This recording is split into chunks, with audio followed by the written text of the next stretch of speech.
अगला सवाल हमें मिल चुका है कि एक रूट 5 1 बटे रूट 2 को हमने अपरिमेय संख्या सिद्ध करना है। तो वही हमेशा की तरह उल्टा काम करना है। माना 1 बटा रूट 2 एक परिमेय संख्या है। परिमेय संख्या तो हम इसे p बटा q के रूप में लिख सकते हैं, जहाँ पर q बराबर नहीं है 0 के और p बटा q is equals to z, यानी कि पूर्णांक है, पूर्ण संख्या, और p बटा q असहभाज्य संख्या है। ये पूरा का पूरा तुम्हें लिखना है, नोट्स मिल जाएंगे डिस्क्रिप्शन बॉक्स में। कोई गड़बड़ी हो तो तुम्हें खुद को सुधारनी है पढ़ के। ठीक है, तो root 2 is equals to q, ये कैसे हुआ? इसको यहाँ ऊपर लेगा और इसको इससे इंटू कर दिया तो बराबर में आ गया ये।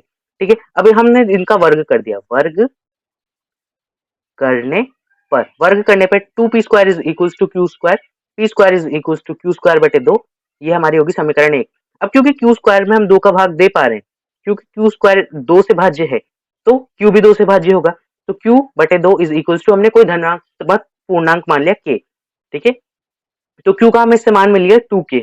ओके, तो अब हमने समीकरण 2 इसको मान लिया।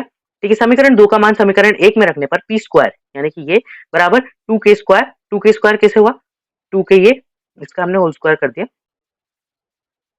मतलब 2k हमें q का मान दे रखा था, q स्क्वायर, यानी हमने इसका पूरे का मतलब ये कर दिया, तो 2k स्क्वायर, 2k का मतलब होल स्क्वायर, तो 2 इंटू ये कटा तो p square is equals to 2k square, तो इससे हमें k स्क्वायर का मान मिल गया p स्क्वायर बटे 2।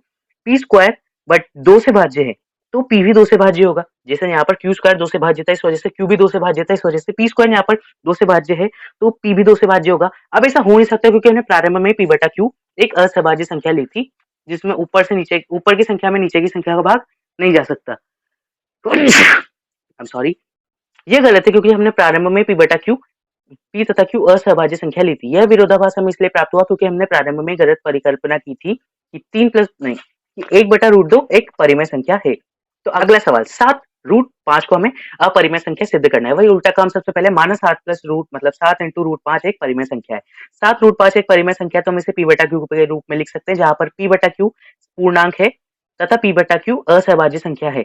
7 को हम बटे में ले गए तो आगे रूट 5 के बराबर में, रूट 5 के बराबर में आने का मतलब है कि अपरिमेय संख्या सिद्ध होगी। कैसे?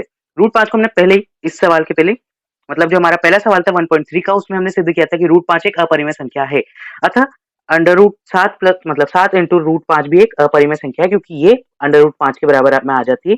यह विरोधाभास हमें इसलिए प्राप्त हुआ क्योंकि हमने प्रारंभ में गलत परिकल्पना की। 6 प्लस रूट 2 का हमें अपरिमेय संख्या सिद्ध करना है। माना 6 प्लस रूट 2 एक परिमेय संख्या है, 6 प्लस रूट 2 का हम p बटा q के रूप में लिख सकते हैं। इसका मतलब, ठीक है, जहां पर p बटा q एक पूर्णांक संख्या है तथा p बटा q असहभाज्य संख्या है, तो रूट 2 नहीं पर देते प्लस में, तो इधर जाते माइनस में हो जाएगा, तो माइनस में कैसे सॉल्व करते हैं तुम्हें आगे होगा।